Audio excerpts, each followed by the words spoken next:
T in the building. Jack is back pre-game. Kyrie there as well. John Morant and the 2 seed. Everybody knew what they needed to do. It just was not going to happen. Anthony Davis was a shot blocking fool all night long. He gets that one, which leads to offense on the other end. LeBron James. Then down low, Anthony Davis on the alley-oop. The team who's led after the first quarter has won every game in this series. Second quarter, Lakers up comfortably. Looks like, nope, another block. And then this leads to a break the other way. Rui Hachimura from LeBron, and the lead is 16. Xavier Tillman challenged by Davis. Here come the Lakers on the break. LeBron, foot on the gas. That's 3 the hard way. Strong take there. And the Lakers are rolling. A few minutes later, the Lakers are up 20. And again, it's Davis with a big block. Grizzlies 2 of 15 on shots contested by the length of Davis in the first half. It's a 15-point lead. Alley-oop. D'Lo finds Davis on the lob, doing everything. Then it's LeBron. Oh, goodness. I mean, look, we know the man's been at it for a while, but he's still got that gear. This game has gotten away from the Grizzlies. Another big block. Santi Aldama there. And Davis is like, no, not tonight. Another miss. Woo-woo-woo, that's one. Austin Reeves, ball fake, Euro step, timeout, Grizzlies. I need a nice burgundy corduroy, Steve. Cranberry cord. Cranberry cords. There's Reeves and LeBron. It's all fun and games. The route is on. D'Angelo, Russell, D'Lo. Give me all 3 of these. And Los Angeles is having a party. Another alley-oop up top. Schroeder to Davis. 30 seconds left in the third. And at this point, that's all the work that LeBron needed to do. Ronnie just watching Dad do his thing. They didn't play in the fourth. And LeBron wasn't interested in any good luck, have a nice offseason, chit-chat. He was gone.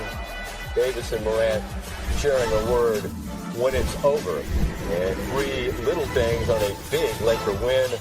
LeBron James did what he does best, closing out a series. 31st time in his career that he's been on a team with a 2-game lead. His team's now 31-0 in that scenario. The 40th series win overall. That's tied for the most all time. Lakers utterly dominated the paint on the defensive end after the Grizzlies led the entire NBA in paint scoring this season. Lakers held them to 32% shooting inside the paint and blocked 15 shots. As for the Grizzlies, an early exit for the 2 seed in the West. For a similar fate befell the 1 seeded Bucks in the East. Since seeding began in '84, it's the first time ever that multiple top 2 seeds failed to win their first round series.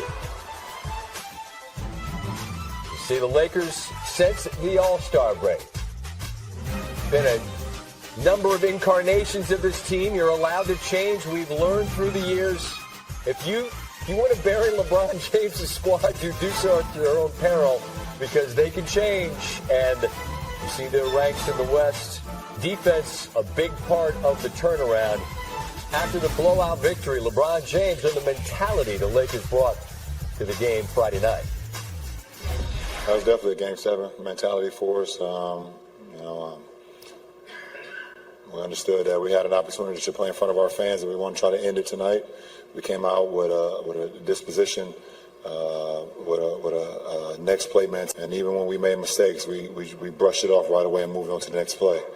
So I just think from the start of the game, we was just locked in on our game plan, and all the way till the final seconds of the game. Do you feel like your team at large took things for granted this year that you hadn't taken for granted in the past? No.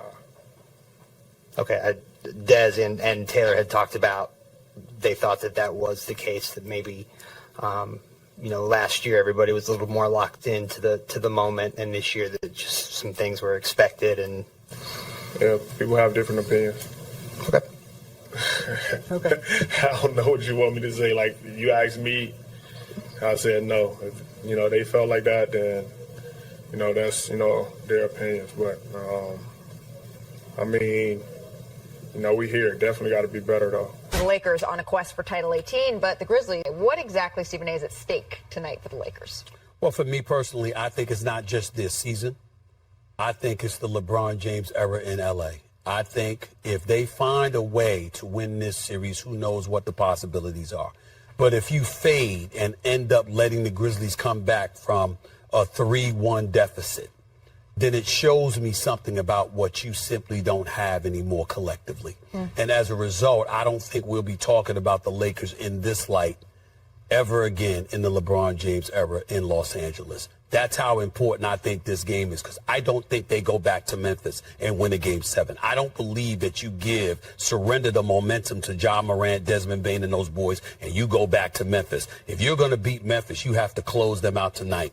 I believe you lose tonight, then you'll lose Game 7. And if you lose Game 7, and we see that y'all have dwindled and y'all have faded and deteriorated, I don't crop a Lakers recovers from that, and I think the LeBron James championship era in Los Angeles officially comes to an end. I'm not even going to confine it to LeBron. I was going to say, let's not get carried away. Let's not make this more than it is. And then I watched that feature. I feel really, really fortunate in that I got to watch all of that, starting with Bird and Magic and moving forward, from a courtside seat, the whole thing. And so I know what it means. We know our friend and colleague, Irvin Johnson. Magic has talked about playing a game against a Western Conference opponent in the playoffs. And as he's walking off the court, he would ask one of us or whoever's, what are the Celtics doing? What's the score of the Celtics game? And so 18 is at stake, potentially, right? In a year in which everybody is a little bit flawed, including the Lakers. It's not out of the question that the Lakers and Celtics could meet, or the Lakers see. LeBron sees it, like Stephen A. is saying. Now, if we bring it around to LeBron, Stephen A., I think I really agree with you. They have to win tonight. They can't go back to 7 with a young team feeling itself and needing to get over the hump like Memphis, and that's what Memphis needs. They have to win this game tonight. So what's at stake? History, everything. No big deal. Just history. No big deal. Just 18 at stake. 18, right? I agree with these guys. If they lose tonight, they're losing the series. And the one thing that the Lakers have been able to do throughout this season in a wide-open Western Conference is reinvent themselves. And this roster has been made over a couple of times. And they now have something now that they didn't have earlier in the year, depth. So players like Austin Reed playing quality minutes. D'Angelo Russell in the previous home game made a couple of big threes late. Vanderbilt is playing really good defense. So now their coaching staff trusts these guys. At home where your role players thrive, this is the game you must get it done. Because if you don't win tonight, you do not win this series, and history will not be on your side. So let's face reality. I'll say it in even simpler terms. I don't believe if they lose, I think they're going to give it everything they have tonight.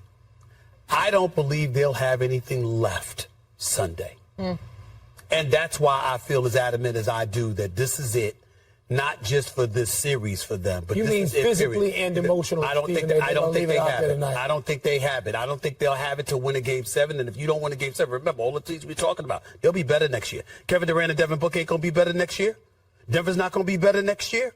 You look at these teams, even Minnesota want to come up, even Sacramento. You think they're going to be better next year? This is it. And Memphis is going to be better next year. That's right. If they win the series. And guess what? They know what we know. That if they come out and play early, now it's time for the Lakers to find a way to overcome that adversity. That's why if you Memphis and a guy like Dillon Brooks, play defense, don't shoot them out of the game. Right. If Jaren Jackson Jr. can get going offensively and Memphis can sustain an early lead, then all of the pressure falls on the Lakers. That's why they got to get off to a good start. That's when players start playing tight. That's when people start getting nervous. Dillon Brooks can force up those shots. But to you, if you're watching this game,